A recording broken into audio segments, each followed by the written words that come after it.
Assalamualaikum warahmatullahi wabarakatuh. Salam sejahtera untuk kita semua. Shalom, Om Swastiastu, Namo Buddhaya, salam kebajikan. Sebagai bagian dari komitmen kami untuk membangun sektor pariwisata yang lebih baik, kami ingin menyampaikan paparan mengenai kinerja Kementerian Pariwisata pada bulan April. Paparan ini kami hadirkan untuk menyampaikan capaian, tantangan, serta visi pengembangan pariwisata Indonesia. Di tengah dinamika global dan tantangan pembangunan, kami percaya bahwa pariwisata tetap menjadi salah satu sektor strategis penggerak ekonomi nasional, pencipta lapangan kerja, dan perekat kebudayaan bangsa. Hal pertama yang akan kami sampaikan adalah mengenai jumlah kunjungan wisatawan mancanegara.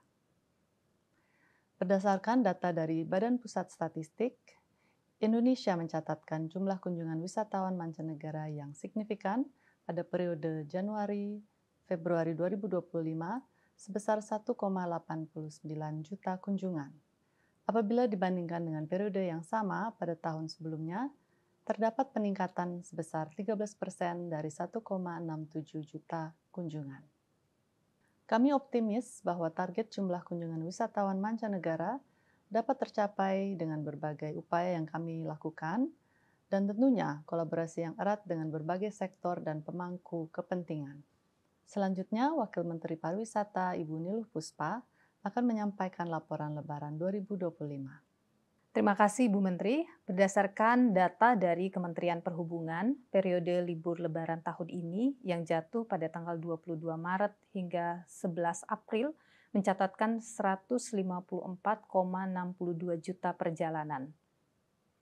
Dibandingkan dengan tahun lalu, jumlah ini lebih rendah 4,67% dibandingkan realisasi Lebaran 2024 yang mencapai 162,2 juta wisatawan. Kemudian, mengenai pertumbuhan wisatawan mancanegara di periode Lebaran 2025.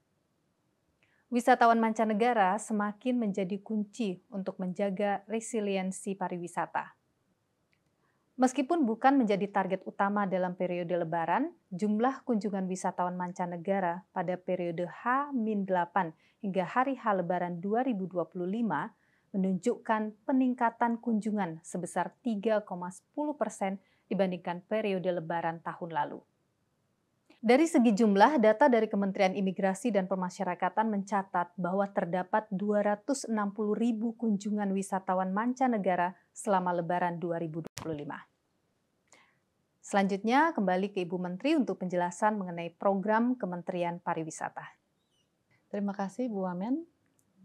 Sebagai salah satu sektor strategis, pariwisata Indonesia mendukung setidaknya 4 dari 8 misi Astacita Presiden dan Wakil Presiden Indonesia. Untuk itu, seluruh program kerja Kementerian Pariwisata dirancang agar implementasinya bisa sejalan dengan Astacita tersebut. Dalam upaya menjadikan Indonesia sebagai destinasi unggulan dunia, hubungan multilateral di bidang pariwisata memegang peran yang sangat penting. Kementerian Pariwisata terus aktif menjalin kerjasama internasional yang strategis, baik melalui forum kawasan, kemitraan bilateral, maupun partisipasi dalam organisasi multilateral seperti UN Tourism. Tahun ini, Indonesia mendapatkan kehormatan untuk menjadi tuan rumah bagi pertemuan tahunan UN Tourism untuk kawasan Asia Timur dan Pasifik, serta Asia Selatan, atau yang juga disebut sebagai pertemuan CAP CSA. Pertemuan ini diadakan di Jakarta pada 15 sampai dengan 16 April di Hotel Mulia Senayan dan merupakan pertemuan tahunan yang ke-37. Sebanyak 161 delegasi dari 30 negara menghadiri pertemuan ini. Pertemuan tahun ini menyoroti strategi pemulihan, inovasi, dan pembangunan berkelanjutan sebagai tema utama. Agenda di hari pertama mencakup pertemuan bersama atau joint conference kedua kawasan yaitu Asia Timur dan Pasifik serta Asia Selatan, dan 2 sesi terpisah untuk masing-masing kawasan. Pada hari kedua pelaksanaan diselenggarakan juga konferensi regional pariwisata PBB dengan fokus utama pembahasan mengenai investasi hijau dan ekonomi sirkuler. Konferensi ini menjadi wadah penting untuk bertukar gagasan, memperkuat kolaborasi antar negara, serta mendorong transformasi sektor pariwisata yang lebih tangguh dan berkelanjutan. Dalam forum ini dilaksanakan juga peluncuran pedoman investasi hasil kolaborasi UN Tourism dengan Kementerian Pariwisata yang bertajuk Tourism Doing Business Investing in Indonesia. Pedoman ini merupakan pedoman pertama yang dipublikasikan oleh UN Tourism di kawasan Asia Pasifik, menandai pencapaian penting bagi Indonesia. Dokumen ini dirancang untuk memperkuat posisi Indonesia sebagai destinasi utama investasi pariwisata. Pedoman tersebut menyajikan informasi komprehensif yang memudahkan investor memahami iklim ekonomi nasional serta potensi investasi yang tersedia. Isi pedoman tersebut mencakup berbagai aspek strategis seperti economic outlook, investment outlook, value proposition, tax and legal framework, competitive outlook, hingga peluang investasi pariwisata di berbagai destinasi. Khususnya, destinasi pariwisata prioritas, kawasan ekonomi khusus, dan destinasi pariwisata regeneratif. Dengan ini kami mengajak seluruh pemangku kepentingan untuk mencermati lebih lanjut pedoman tersebut yang dapat diakses melalui kode QR yang tertera di layar. Di samping berpartisipasi dalam pertemuan utama bersama negara-negara anggota UN Tourism, kami juga memanfaatkan momentum ini untuk mempererat kerjasama di bidang pariwisata melalui sejumlah pertemuan bilateral. Selama penyelenggaraan pertemuan ke-37 CAP CSA, kami menghadiri 6 pertemuan bilateral dengan perwakilan dari Filipina, Tunisia, Georgia, Iran, Meksiko, dan Maladewa. Selanjutnya adalah mengenai upaya promosi pariwisata Indonesia. Promosi adalah ujung tombak dalam memperkenalkan keindahan dan keunikan Indonesia kepada dunia. Sebagai langkah awal dari peluncuran Pavilion Indonesia di World Expo 2025 Osaka, pada 9 April 2025, Kementerian Pariwisata menghadiri acara press preview yang dihadiri oleh lebih dari 36 perwakilan media. Kegiatan ini bertujuan untuk memperkenalkan tema dan berbagai konsep yang dihadirkan oleh Indonesia di acara tersebut. Tema yang diangkat pada kehadiran Indonesia di World Expo 2025 Osaka adalah Thriving in Harmony, Nature, Culture, and Future. Partisipasi Indonesia turut melibatkan kolaborasi lintas kementerian dan lembaga dengan Kementerian Perencanaan Pembangunan Nasional, Badan Perencanaan Pembangunan Nasional sebagai sektor koordinator utama. Ini merupakan momentum strategis untuk memperkenalkan identitas bangsa Indonesia dan sekaligus mempromosikan pariwisata Indonesia di tingkat global. Pada bulan Mei dan Juni mendatang, Kementerian Pariwisata akan melakukan promosi dengan melibatkan 15 pelaku industri dari berbagai sektor.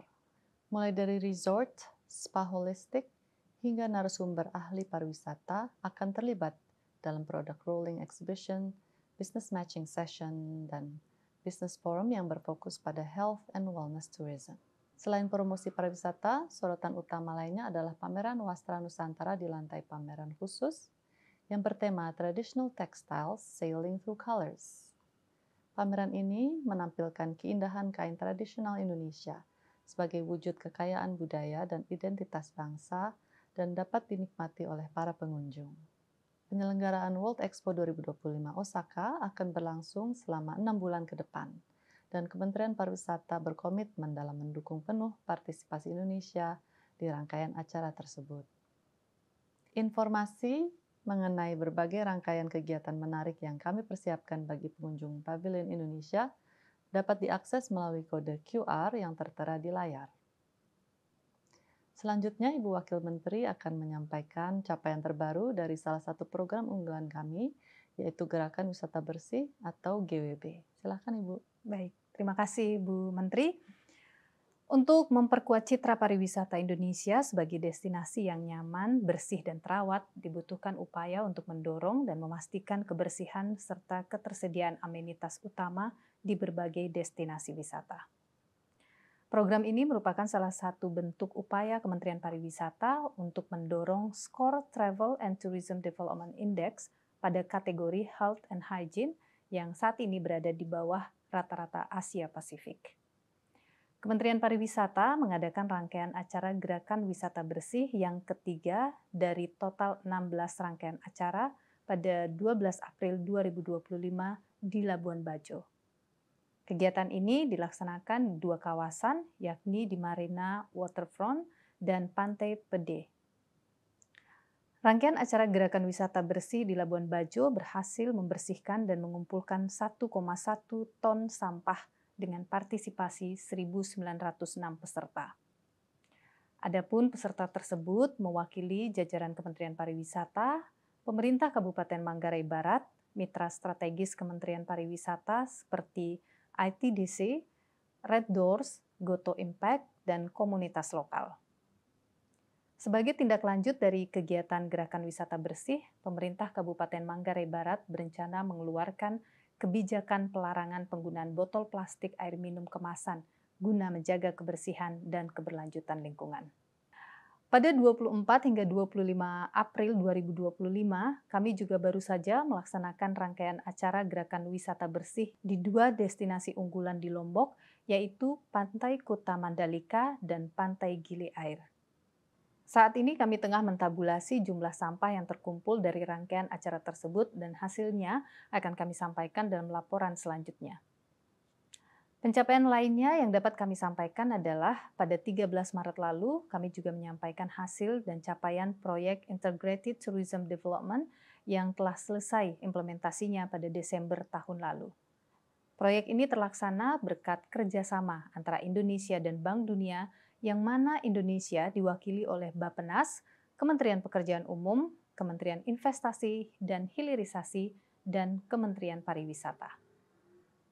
Kerjasama ini mencakup 4 komponen, yakni koordinasi antara kementerian dan lembaga pusat, daerah, swasta, dan pemerintah, peningkatan aksesibilitas, kualitas pelayanan, dan infrastruktur, kualitas tenaga kerja pariwisata, dan dukungan investasi yang dilaksanakan di 6 wilayah. Program ini menjangkau lebih dari 82.000 masyarakat dan mendorong peningkatan indeks kepuasan masyarakat terhadap pengembangan pariwisata menjadi 4,21 poin secara nasional pada 2023. Selain itu, pada 27 Februari 2025, Kementerian Pariwisata melakukan penandatanganan nota kesepahaman atau MOU bersama Kementerian Desa dan Pembangunan Daerah Tertinggal. Nota kesepahaman ini mencakup kolaborasi untuk meningkatkan daya saing desa di tingkat nasional, regional, dan internasional melalui penguatan SDM serta pemberdayaan masyarakat. Upaya ini selaras dengan perwujudan Astacita Presiden Prabowo ke-6, yaitu pembangunan dari desa dan dari bawah untuk pemerataan ekonomi dan pemberantasan kemiskinan. Terima kasih Bu Wakil Menteri. Akhir kata, kami meyakini bahwa dengan semangat kolaborasi dan dukungan dari berbagai pihak, setiap program yang dijalankan Kementerian Pariwisata akan memberikan dampak yang nyata bagi masyarakat, serta mendorong kemajuan sektor pariwisata Indonesia. Kedepan kami akan terus menjaga komitmen kami untuk membangun pariwisata yang inklusif, berkelanjutan, dan berdaya saing. Dengan kerjasama yang baik antara masyarakat, pemerintah, dan dunia usaha, kami yakin pariwisata Indonesia akan menjadi motor pertumbuhan yang membawa manfaat luas bagi kita semua. Terima kasih. Wassalamualaikum warahmatullahi wabarakatuh. Om Santi Santi Santi Om. Salam pesona Indonesia. Wonderful Indonesia.